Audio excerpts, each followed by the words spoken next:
بسم اللہ الرحمن الرحیم۔ السلام علیکم ویورز، اردو سٹوری پلس میں خوش آمدید۔ آج میں آپ کے لیے ایک اور سچی کہانی لے کر حاضر ہوئی ہوں۔ امید ہے کہ کہانی آپ کو ضرور پسند آئے گی۔ کہانی پسند آنے کی صورت میں اس ویڈیو کو لائک کیجیے اور اس طرح کی مزید کہانیاں سننے کے لیے ہمارے چینل اردو سٹوری پلس کو سبسکرائب کیجیے۔ شادی کے چند سال تو نہایت خوشی اور سکون سے گزرے۔ سکندر ایک آفس میں معمولی سے کلرک تھے۔ ایک وقت کی بھی روکھی سوکھی کھا کر ہم نے خدا کا شکر ادا کیا، لیکن خدا کے فضل سے ہمارے 4 بچے ہو گئے تو قلیل تنخواہ اور بڑھتی ہوئی مہنگائی میں گزر بسر کرنا مشکل ہو گیا۔ میں سکندر سے کچھ نہ کہتی، لیکن روز روز بڑھتی ہوئی جھنجھلاہٹ سے انہیں اندازہ ہو گیا کہ مفلسی اپنا قابل برداشت ہوتی جا رہی ہے۔ وہ رات دن اسی فکر اور سوچوں میں گم رہنے لگے کہ آمدنی کیسے بڑھائی جائے کہ ضرورت پوری ہو اور بچے پیٹ بھر کر روٹی کھا سکیں۔ مفلسی کی انتہا تھی کہ ایک بار چھوٹے بچے کو بخار ہو گیا۔ دوا کے پیسے نہیں تھے، دودھ خریدنے کے لالے پڑ گئے، اور دوا کے پیسے اور ڈاکٹر کی فیس کے پیسے کہاں سے آتے۔ تبھی میں نے سکندر کے آگے ہاتھ جوڑے کہ خدا کے لیے کچھ کرو، یہ نوکری چھوڑ دو، اس کی تنخواہ میں گزارا نہیں ہوتا۔ یہی حالات رہے تو فاقوں تک کی نوبت آ جائے گی، پھر کیا کرو گے؟ روز روز کے مطالبے پر وہ بھی تنگ آ گیا۔ آخر کار اس نے ایک دن ملازمت سے استعفیٰ دے دیا اور کہا، اب خوش ہو جاؤ، میں نے نوکری چھوڑ دی ہے۔ میں ان کے اس اچانک فیصلے سے دنگ رہ گئی۔ لو، اب آمدنی کا رہا سہا سہارا بھی جاتا رہا۔ میں نے ان سے پوچھا، اب کیا کریں گے؟ تو انہوں نے بیرون ملک جا کر کمانے کی کوشش کرنے کا کہا، چاہے وہاں جا کر جھاڑو لگانا پڑے یا پلیٹیں صاف کرنا پڑیں۔ بچوں کا پیٹ تو بھرنا ہے۔ شوہر کو پریشان دیکھ کر میں بھی پریشان ہو گئی، لیکن پھر کیا کرتی؟ میں بھی حالات کے آگے مجبور تھی۔ بچے کھانے کو مانگتے، اس کے علاوہ بھی 100 طرح کے اخراجات تھے جن کے لیے میرے پاس تو رقم نہ تھی۔ عدم ادائیگی کے سبب جب 2 ماہ کا کرایہ چڑھ گیا تو مالک مکان نے بھی مکان خالی کرنے کا نوٹس دے دیا۔ یوں ایک دن چپکے سے ہم لوگوں کو گھر خالی کرنا پڑا۔ سکندر مجھے لے کر اپنے بڑے بھائی کے گھر آ گئے۔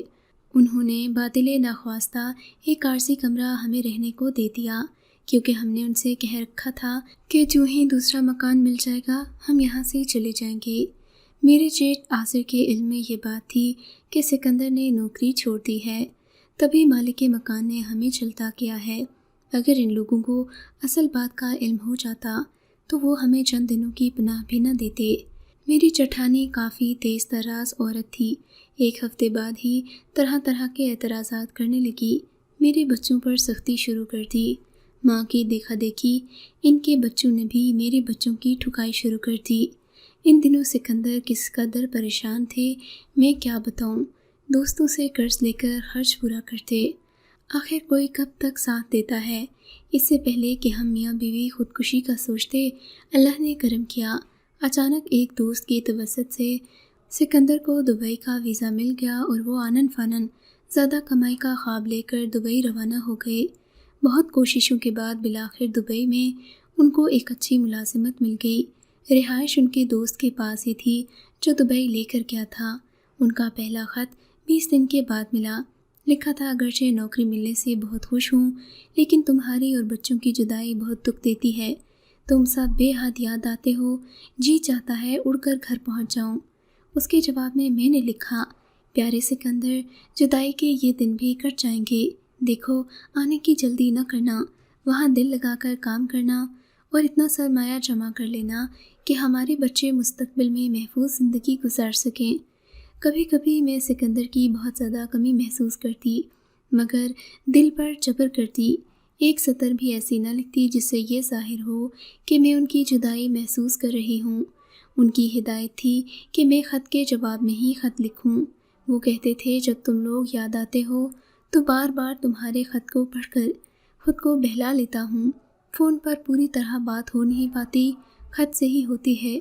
ان کے لمبے لمبے اور جذباتی خطوط آتے، بار بار لکھتے کہ تمہارے اور بچوں کی بہت یاد آتی ہے، لیکن میں ہرگز کوئی ایسا جملہ تحریر نہ کرتی جس سے پڑھ کر ان کو یہ احساس ہو کہ ہم بھی افسردہ ہیں تاکہ وہ وہاں ٹکے رہیں اور واپس آنے کی جلدی نہ کریں۔ میں چاہتی تھی وہ زیادہ سے زیادہ کما کر بھیجیں، کیا خبر کہ دوسری بار انہیں ویزا ملے یا نہ ملے۔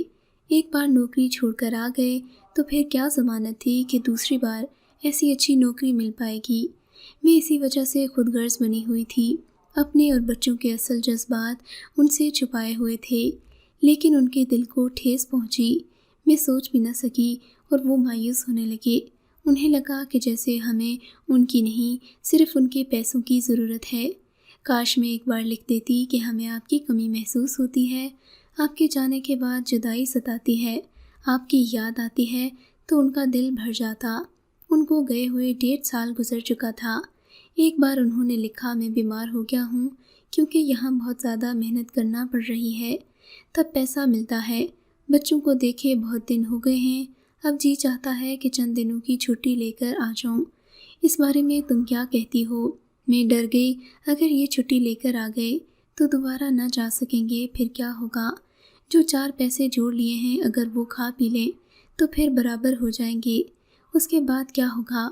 یہ سوچ کر میں نے اپنے خاوند سے کہا، بیماری ہر انسان کے ساتھ ہے، آپ علاج معالجہ کروا لیں، اللہ نے چاہا تو جلد ٹھیک ہو جائیں گے، لیکن چھٹی لے کر نہ آئیں، کہیں ایسا نہ ہو کہ کمائی کا تسلسل ٹوٹ جائے۔ لیکن انہوں نے چھٹی کے لیے درخواست بھی دے دی تھی۔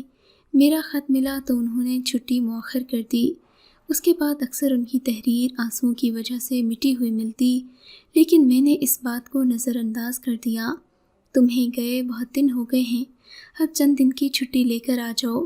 مگر میں خود غرضی کی بنا پر ایسی نادانی کر کے اپنے پاؤں پر کلہاڑی نہ مارنا چاہتی تھی۔ تب میں نے ہر بار یہی لکھا، سکندر آپ زیادہ پیسے کمانے کی کوشش کریں تاکہ ہمارے اکاؤنٹ میں خاطر خواہ رقم جمع ہو جائے، پھر مستقبل میں کسی بات کی محتاجی نہ رہے۔ میں جانتی تھی طیارے غیر میں آدمی اپنوں کی محبت کے لیے ترستا ہے، وہی لوگ اس کے درد کو سمجھ سکتے ہیں جو پردیس میں اپنوں کے سکھ کی خاطر محنت مشقت کر کے عذاب سہتے ہیں۔ جب وہ سارا دن کام سے تھک کر رات کو بستر پر لیٹتے ہیں تو کثرت مشقت کا عذاب سہتے ہیں۔ اس کثرت مشقت سے ان کا بدن انگ انگ درد کرتا ہے۔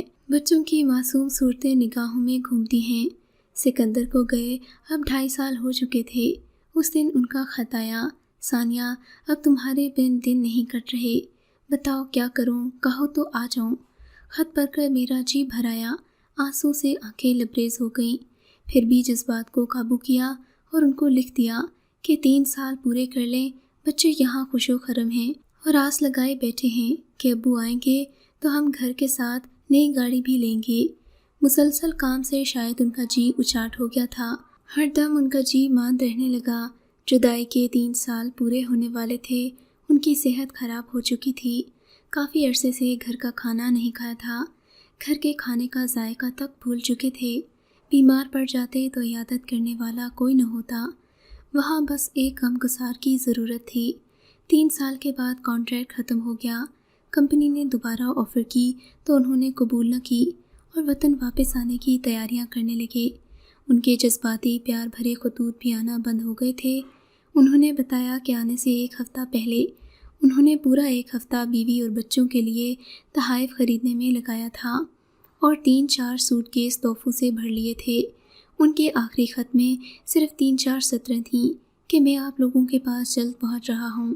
میں نے خط پڑھ کر ایک جانب ڈال دیا کہ اب تو آ ہی رہے ہیں، میرے خیال سے انہیں اور بھی کمانا چاہیے تھا کہ ہم آئندہ زندگی سکون سے گزار سکیں۔ مجھے خدشہ تھا کہ وہ جس قدر اداس رہے ہوں گے اور 8 صفحوں کے جذباتی خطوط لکھے، یقیناً یہاں آ کر یہی فیصلہ کریں گے کہ اس جمع شدہ رقم سے وطن میں دکان کریں اور واپس لوٹ کر نہ جائیں گے۔ درد جدائی کی اذیت ان سے برداشت نہ ہو پاتی تھی۔ آخر کار وہ دن آ ہی گیا جب انہوں نے فون پر بتایا کہ فلاں تاریخ کو ان کی فلائٹ ہے اور فلاں دن پہنچ رہے ہیں۔ میں نے بچوں کو بتایا تمہارے پاپا آنا چاہتے ہیں۔ بچے باپ کے لیے واقعی اداس تھے، وہ بہت خوش ہوئے کہ ابو آ رہے ہیں۔ انہوں نے گھر کی آرائش میں بڑھ چڑھ کر حصہ لیا اور گارڈن وغیرہ کو بھی اپنے ہاتھوں سے ٹھیک کر لیا۔ باپ کے استقبال کے لیے پوری طرح سے تیاری کر لی۔ سکندر کے آنے سے 2 روز قبل فون کی گھنٹی بجی، یہ منحوس خبر ملی کہ ان کا ٹریفک حادثے میں انتقال ہو گیا ہے۔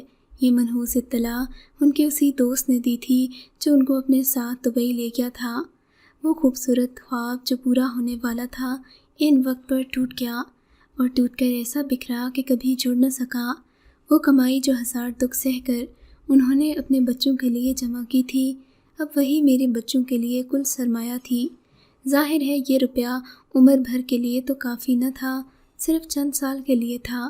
ہم صرف ایک چھوٹا سا پلاٹ خرید سکے تھے، اس پر گھر بنانے کی توفیق نہ ہوئی اور میرے سرتاج اس جہان سے چلے گئے۔ بعد میں کمپنی نے کچھ رقم بھجوائی تھی جس سے میں نے اس پلاٹ پر 2 کمرے تعمیر کروا لیے۔ یوں کرائے کے مکان سے نجات ملی، لیکن میرا پیارا شوہر تو ہمیشہ کے لیے ہم سے جدا ہو گیا۔ اب سوچتی ہوں کاش میں ان کو ایسے روکھے پھیکے خطوط نہ لکھتی، پھر پیار بھرے الفاظ رقم کرتی تو انہیں خوشی محسوس ہوتی، سکون ملتا کہ صرف وہی نہیں ہم بھی ان سے پیار کرتے ہیں، ان کے لیے افسردہ ہیں، ان کی جدائی کے درد کو اسی طرح سہ رہے ہیں جیسے وہ جھیل رہے ہیں۔ برا ہوا اس پردیس کی کمائی کا جو آدمی کو لالچی اور خود غرض بنا دیتی ہے۔ اگر وہ پہلے آ جاتے تو شاید ہم ان سے مل جاتے اور حادثے سے بچ جاتے، کیونکہ موت اور حیات اللہ کے اختیار میں ہے۔ وہ چاہتا تو ان کو ہم سے ملنے کی مہلت دے دیتا۔ آج بھی ان کے خطوط پڑھتی ہوں تو رو رو کر پاگل ہو جاتی ہوں۔ ان خطوط میں انہوں نے اپنا دل کھول کر رکھ دیا تھا۔ میں بھی سنگ دل تھی کہ ان کی کمائی کے لالچ میں ان کی محبت کے ان بولوں کی قدر نہ کر سکی، لیکن اب کیا ہو سکتا ہے؟ گزرا ہوا وقت لوٹ کر واپس نہیں آتا اور نہ ہی جانے والا۔ کاش میں دنیاوی دولت اور عیش و آرام کے لالچ میں خود غرض نہ بنی ہوتی اور اپنے پیارے شوہر کی محبت کی قدر کرتی، محبت کا جواب محبت سے دیتی، تو آج مجھے بھی اپنے شوہر اور بچوں کو ان کے پیارے باپ کی رفاقت ملی ہوتی، جدائی کا یہ صدمہ برداشت نہ کرنا پڑتا۔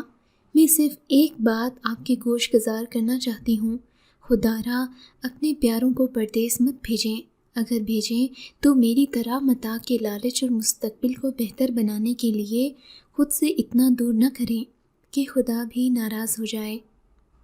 اگر آپ کو یہ کہانی اچھی لگی ہے تو ہماری ویڈیو کو لائک کیجیے اور اس طرح کی مزید کہانیاں سننے کے لیے ہمارے چینل کو ضرور سبسکرائب کریں۔